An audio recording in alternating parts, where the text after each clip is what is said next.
Welcome to another episode of Bantu Boyz Podcast. I'm your wonderful host. Actually, Bote, right? I'm Baleko Zizawisa here with Julian Chakuna, right? And today we have a lovely guest. Actually, before we get to our lovely guest, just want to let you know we're here sponsored and recording at Mingles Tea Bar on 8443 Crenshaw Boulevard, right on Crenshaw, Manchester. We support Patria Bisona États-Unis. So we're here with a lovely guest. Madame, please introduce yourself.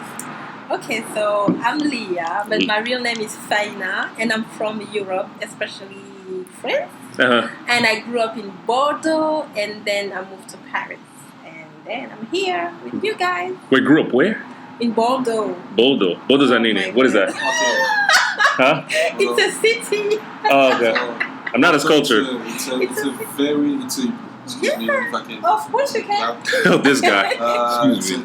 It's one of the biggest city in terms of wine, red wine in France. Yeah. Well known around the world. Really? Yeah. Red wine, nice. Bordeaux in south of France, southwest. Yeah. Yeah, they have a very good team. Is that next to Champagne? Next to Champagne, what do you mean? Isn't there a city called Champagne? That's what France is known for, Champagne? No, it's not. No, it's a wine city. We are very well known for that. Uh-huh. Yes. Everybody in the world comes to our city to sip some, good wine. Okay. Yeah. So wait, does your name mean anything? Yeah. What do you mean by meaning? Meaning, like, what does it mean? Like, my name means, like, Baleko Ziza means the coming of... Oh, my name? What? I don't know. I don't know, actually. I don't know. Wait, say your first name again? Faiina. Faiina. Yeah. So where do you get Liyaah? Yeah, thank you. Because Liyaah is like my social media name. But Faiina is a nice name. Yes, but I'm working in a serious environment. So I don't want to be confused. Oh, okay. My two worlds, So. I'm Baleko everywhere, so it doesn't matter to me. I don't really care. So, Julian, ask her the next question. Okay, so we're going to start. Oh, she already said where you're from. Okay. Yeah, I'm from Congo. Oh, okay. Born there in Brazzaville. Oh, Brazzaville, huh? Yes, and I came to France when I was 2. Oh, okay. Yeah, so, I've been raised in France. Oh, okay. Yeah. French, European, and now you live in... Now I live in Paris, but I'm living in Paris and London. Paris and London? Yeah. That's awesome. Yeah. Wow. Because I wanted to find a job in London. Right. But I don't really find it yet, so I have to, Go back to France. I applied there. I'm in Paris too, and when I can, I'm in Bordeaux. Okay. Yeah. Oh, the wine city where everybody drinks wine. Oh, Exactly. yeah. That's probably why you guys can't find jobs there, because everybody's drunk drinking that wine, huh? No. Only tourists. Yeah. Okay, so what is it you do in France and in England? I'm an executive assistant. That's my main job. Ooh. And I've been graduated in 2015, and since then I'm working as an executive assistant in many places, many companies, because I'm a temporary worker. So. Oh, good. Boca, look at us. We're moving up. Okay. Yeah, we try. We're very proud. We're very proud. Yeah, but don't be proud yet, because I want to do something in our country first. Oh, So when I will do that, I can say I'm proud of myself. That's good for you. Yeah. That's actually a really good mentality. Yeah. Let me ask you this. So, what is it you do creatively? Because I met you online on Instagram, right? Which is crazy, because even though you were in France, it's funny how small the world is, that the community is, right? So you blog, right? So how did you get into blogging? Okay. Since I'm trying to do some things, but I don't have the feeling that I have a particular talent. But I love writing. So I've decided to write some articles. I was a blogger for Negro News. Do you know Negro News? It's a big media in France, but in the Afro community, Negro News. And one of my friends taught to One of my friends told to the boss of Negro News that, okay, you should hire her to write your articles. And I said, yeah, why not? Yeah, why not? So he hired me, and I started like this. And he loved my article, so I keep moving. I keep writing some articles for him, for the platform. And then I started to write for myself. Right. And I would like to create a blog online. So, but I think about it. So I think I'm going to do it. And then that's the way I started. That's how you got started? Yes. What would you write about on New Negro? Society articles about what's happened in France and in the world. So mainly. Okay. Yeah. Okay. So I know since you blog, but what do you currently blog for now? For now, I'm a blogger for Congoleseyoutubers. There it is, Congolese YouTube. Yes.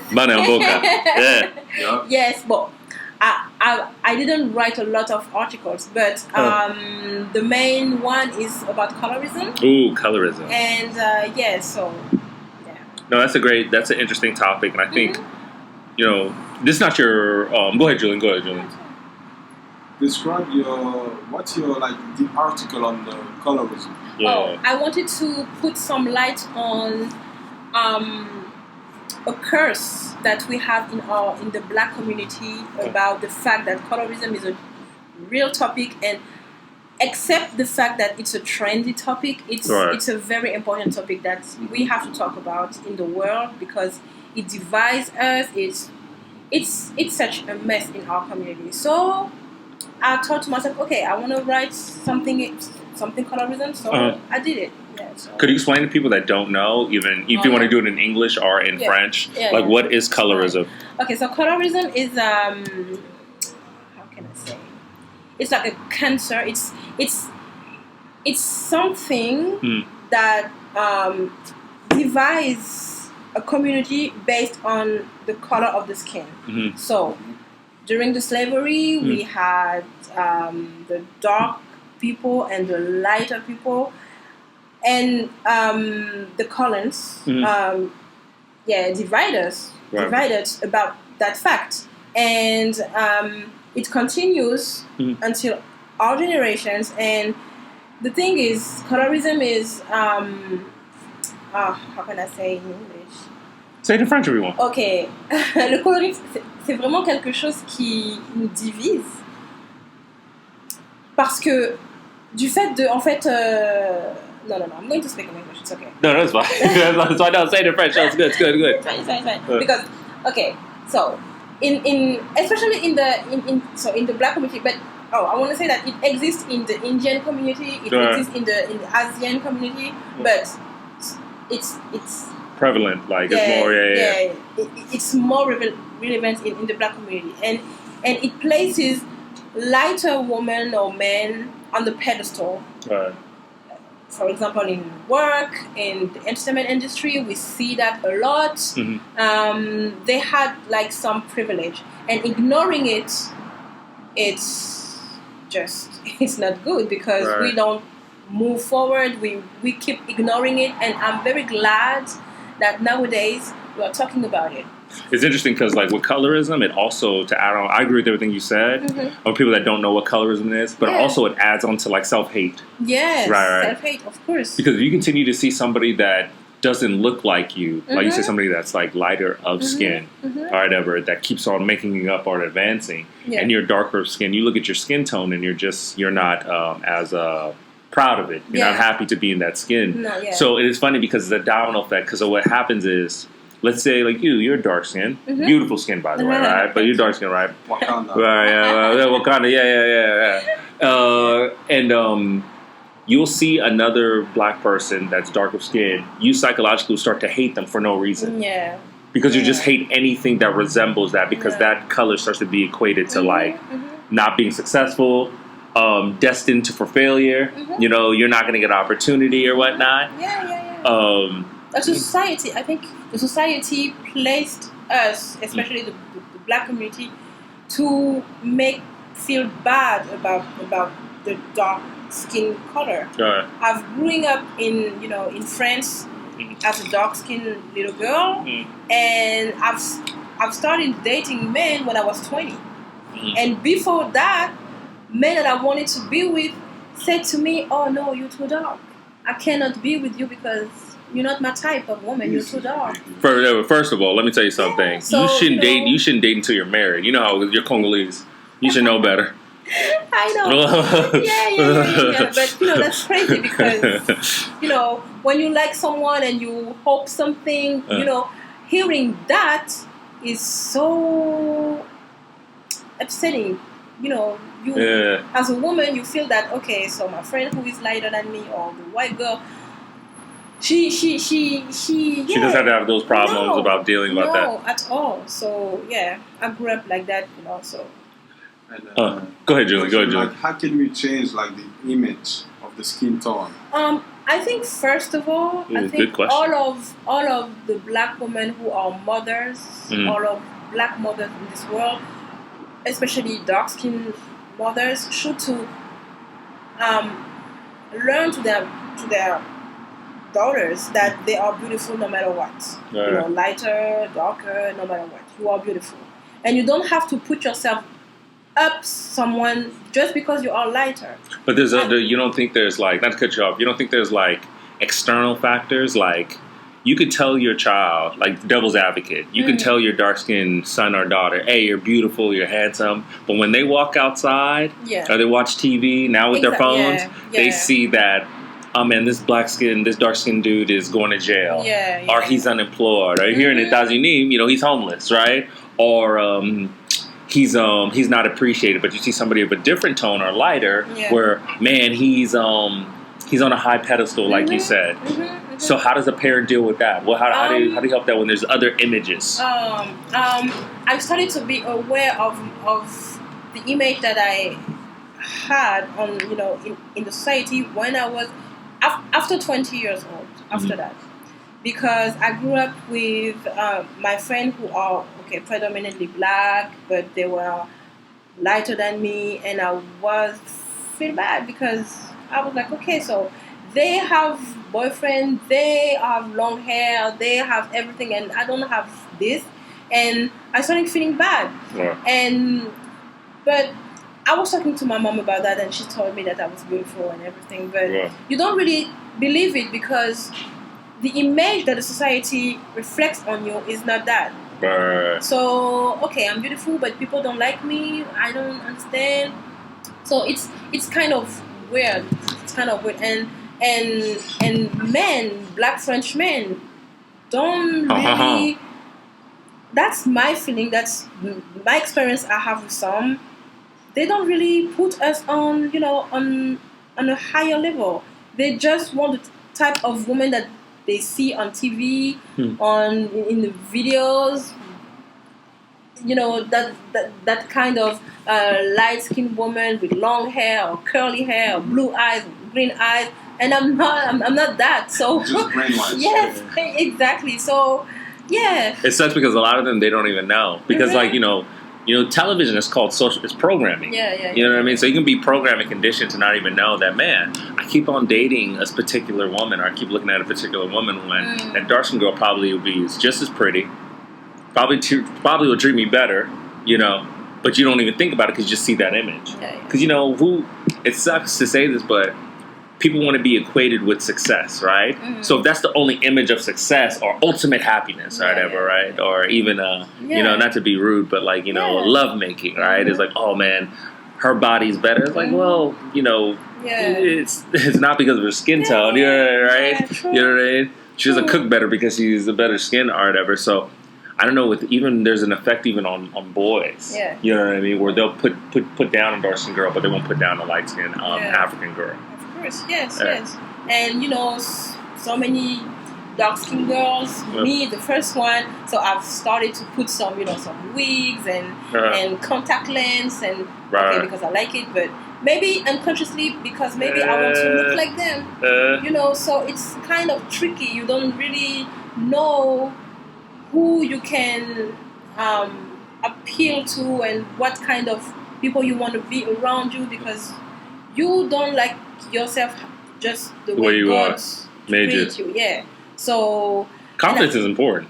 It's very important. Confidence is very important. And in France, as a black woman or black man, we haven't been raised. The society don't really show a good image of us. But they shouldn't. So we're not French.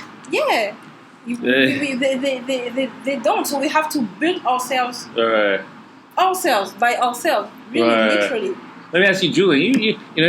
You're a tall, dark, handsome brother. Pause. You ever had any of those problems growing up in Belgium? Like those type of skin problems? Yeah. No. Because less for men, less for black men. Yeah. It's different. Yeah. I want to say. Yeah. Because first of all, I grew up in a nice household where like I had a very good father figure, and then myself, like I grew up with. I know, like you see yourself, like beautiful black dude, all the white ladies, like because black men, you are the original, the Bantu, exactly. Yeah, there it is. You hear that, the Bantu. That's true. You're the Bantu. Yes, because black men in the world, you are the prize. Every woman wants to be with you. Say it again, but say it in French, please. For our audience, please. I want to hear that again, but say it in French. L'homme noir, dans le monde, il est kiffé par toutes les femmes de ce monde. Oui. C'est-à-dire, you have that sex appeal that woman love. There it is. True, mais c'est vrai. Take off your shirt. That's true. Every woman loves you. Chakuna, there it is. That's true. Every woman loves black men because you represent. I think you have something that masculinity, strength, beauty, class, grace. I can't say that a white man is nice. For us, can you feel how good it feels? Feels good coming from a black woman. Hey, say it in French so our viewers know. No, this is special, man. Il peut seulement en France. So, non, franchement, like, venant de nos compatriotes, de nos sœurs, de nos femmes congolaises, africaines, c'est spécial. C'est bon. Yeah. Non, faut embrasser ça. Yes. C'est bon. And so hey, look. No. NBC ain't low. Hey, you want to be on the podcast? Come be on the podcast. Yeah, NBC will come around. Hey, be on the podcast. You all right? Oh, that's crazy. So you black men don't have the same image issues of colorism that black women at all. Because everybody loves you. You said something earlier about. It's true.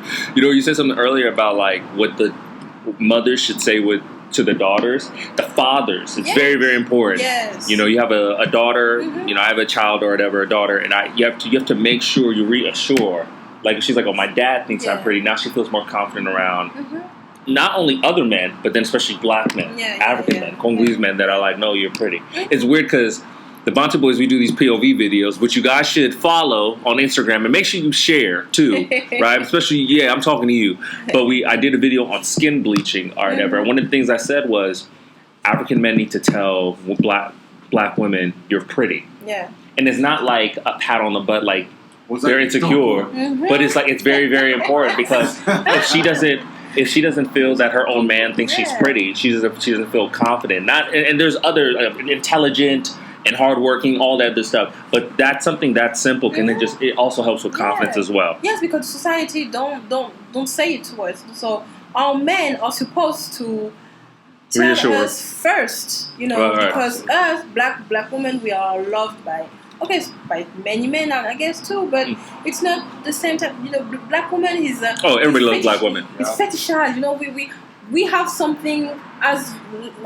Is that warm brown? Look. Other women don't have, but we don't love us in the same way. We love us first for our body, because we are very curvy, and every woman nowadays wants to have our bodies that we have naturally. So and when the society puts first white women, Latinos women with our features, it's crazy. So it means that the society don't really love black women naturally. But and the story tell it. But that's they love black people or black women, but with so much hypocrisy. Yeah, a lot of hypocrisy, of course. I would say this. That's why it's important. Like we reassure it, so when a stranger, an outsider, doesn't give you the due respect, it doesn't bother you. Yeah. I don't want an approval from anybody. Like I know sure. I know I'm outstanding. I don't need somebody that doesn't know me to tell me I'm outstanding. And you're outstanding. You're outstanding. Patrick is outstanding. Patrick's outstanding. Do you know what I mean? So I don't know. Like I think it's important. Like we do it. Yeah. Let me ask you this. So with colorism, right? And Julian. Yeah. Colorism has affected us for like 400, 500 years. This is like way before our time, our parents' time, grandparents' time, right? Do you think the image of colorism, both of you guys, has gotten better in the years past? I'll give you my answer after you guys give yours. You want to start with it? No, go ahead. Okay. I think that nowadays it's better because we are talking about it, but it's not because we are talking about it that the issue is fixed yet at all. We keep when you want to heal yourself, you have to accept the diagnostic first. So we accept the diagnostic. We know now. We put a word on this disease, quote unquote. Good word. That we have that disease, colorism, in our community. Now, the second thing to do is to heal it. So how to heal it? To talk, to stop. I want that all black girls stop to bleach themselves because it's a part of the colorism. It's the part of everything because it's really self-hate. And if I wanted to, I could start to bleach myself, but I've never done that. Never, because it's no. By the way, I cannot do that. when black women bleach themselves, most of the creams that they use, like some now they're starting to use like pills where they can go from the inside out. Yes, and you don't understand. Light babies. So for some of the chemicals, there's one chemical in it is arsenic, and what arsenic does, it burns the melanin out of the skin. That's why it's like without certain tantines where they have like their knuckles all black and they look like they look like munes. They look like munes. But that's why it's important to just reassure and just teach yourself like, hey, you're beautiful, you're pretty, love who you are, you're perfect in God's image, you're perfect. You know what I mean? Like, yeah, it's crazy because I'll tell you this, I think colorism has gotten better. Yeah, I think it's gotten better. Like you said, we're talking about it, and I think it's gotten better in the past. Sounds crazy. Maybe the past 10 years it's gotten better. The reason that it's gotten better in the past 10 years because there's different factors, right? Like it's sad to say this, but like Black Panthers helped out tremendously, and since post Black Panther, especially here at Awanai, Tazuni, right? But Black Panther, there's been more actors that have been like darker skin, or whatever. So you have like Lupita, you know what I'm saying? That all the actors that were in Black Panther that are dark skinned that have African features or whatnot, and even sports. For example, like we're here in America, so we have biggest sports are NFL and NBA basketball, right? So you look at somebody like LeBron James. There's nothing Western about the way LeBron James looks. He has wide nose. He has big lips. You know what I'm saying? That is a African. That's a black man or whatnot. So that image has gotten better. Where, like you said, you see other people that try to get black women's butts. You know what I mean? I mean, you were at the comedy club yesterday. You saw how many of them talked about their penis size. That tells you their insecurity. You know what I mean, right? They continue to talk about it. You know what I'm saying? Because it's an insecurity. You know what I mean? Or whenever they bring up a black person or person from Africa, they always try to bring them down and be like, oh, there's flies and this, that, or whatever. So it has a lot to do with, colorism has a lot to do with insecurities or whatever, because somebody that's not confident in themselves, you wouldn't put down somebody that's not doing anything to you. Okay. So what about you, Julie? You think the image has gotten better? Yes, because of the acceptance of by being who you are. I think especially when Africans or Congolese in general, talk about Congolese, when they see a very good role model succeeding in different type of field, whatever entertainment, business.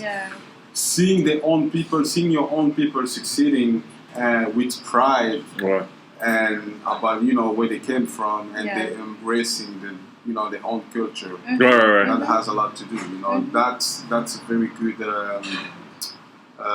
good hope. Right. Yeah, definitely. So, And yeah, I think sports. Thanks to sports, we see nowadays, and younger boys and girls see.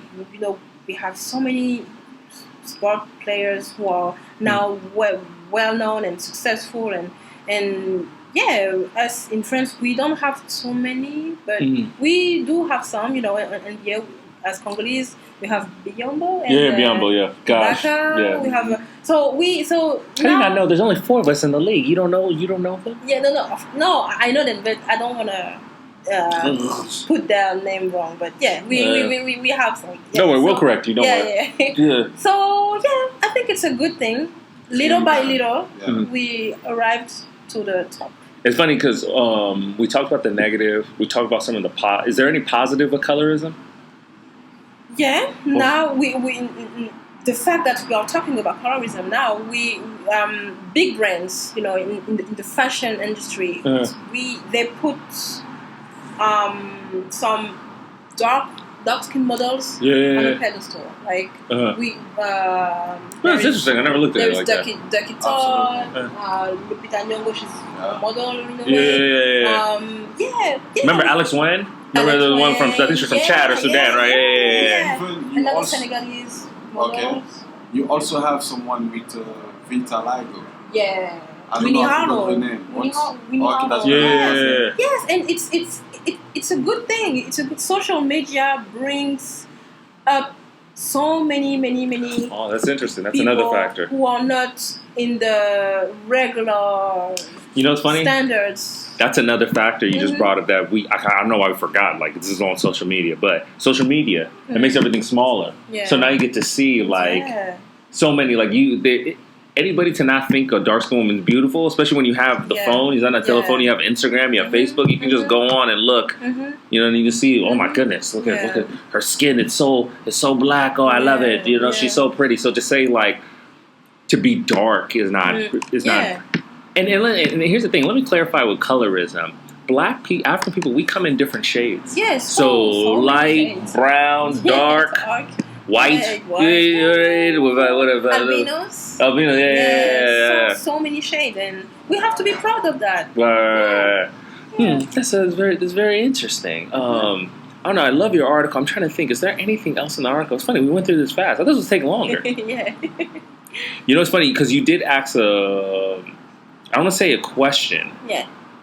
I know when you talked about colorism today, right? Is it harmful? Is it less harmful? Beneficial? We did talk about that somewhere. The colorism is still present in our society. I do feel, just to add on how colorism is today, it is less. It doesn't feel the same. Like, I know growing up here, na États-Unis, na Liyaah, na États-Unis, it was kind of, what's the word? It was always used as a joke. Like, oh, you so black, you so dark. Yeah. Oh, same in France, same in Europe. We have the same type of joke. Really? When you are really dark, yeah, we have the same type of. Because being dark is not for some people.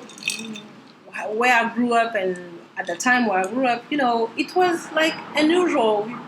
I think when people make jokes about something, they don't feel really secure. They feel threatened about dark skinned people, and in France we had that kind of battle between lighter skin or mixed race woman and the other one. France put on a pedestal mixed race people at the time, in epoch. Mixed race people were everywhere. And I think that bleaching starts from there, because every black man wanted to be with a mixed race woman, blue, green eyes. So it confused. We have so many things, but nowadays it's kind of different. But So how do you feel now being you're a grown woman? I'm proud. I'm proud to be a dark skinned woman. I'm proud to be a black woman. I'm proud to be African and Congolese woman. The fact that This is great.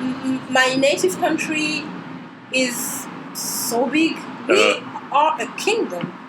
That's right. Congo is a kingdom. Yeah, and as I president. Yes, it's a kingdom, and they erased it, but we have to remember that Congo is a kingdom. Yes, so we have to be proud of it, and we have one of the language in Africa spoken from, and that's very important.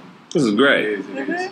Julie, you have any more questions? Embrace who you are, man. Yeah. Embrace who you are. You know, you're rich, you have a beautiful culture. Exactly, looking like that. You know, to education. If you just like go back to the history or just being a little bit of curiosity, you know, you can just, there's so many reasons you can find, the list goes on and on, that just, you know, for you to embrace who you are, your culture. And nowadays you can follow so many bloggers who are speaking about Africa. I have a friend who speak about that.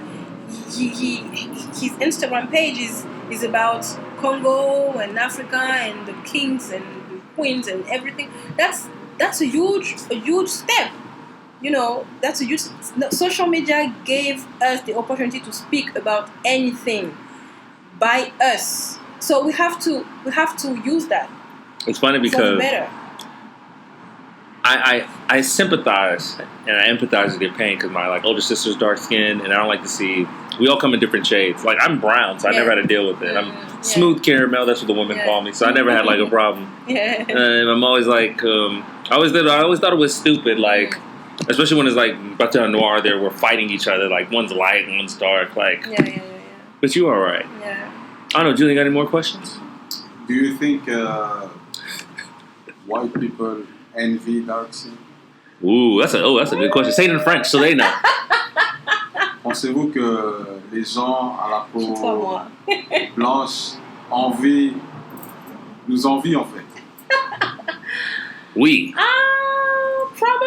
Probably some, yes. We can do another. We'll do another episode on. Because a lot of white women wants to be with you, black men, just to have mixed race babies. Absolutely. It's well known, and yeah. So in a way, and they want to have mixed race babies, and then when the mixed race babies are in this world, they don't know how to comb their hair. They don't know how to braid their hair. That's true for girls, especially. So they ask to their black friends to do it. Say that all in French for our viewers, please. Il y a des filles blanches qui veulent avoir des bébés métis.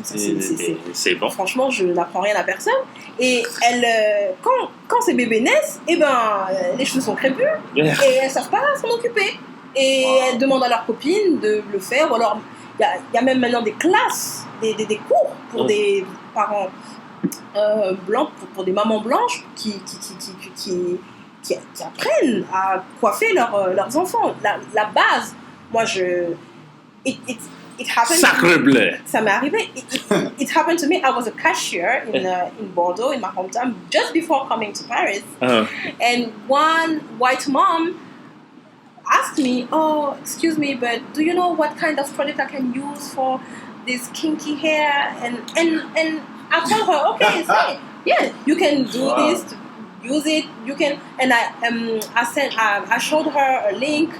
She can follow, and so you want the black man, but you want everything good from the black man, but you don't know how to deal with it when the baby is here. And after the podcast, you got to drink some water. You are. No, it's true. It's they do what they want. I don't care, but please, just be. Sois cohérente en fait. Just be fair. Yeah, and admit it. Yeah, that's true. But in the reverse sense, there are some black women who wants to be with white men too, to have mixed race babies. So yeah, it does exist too.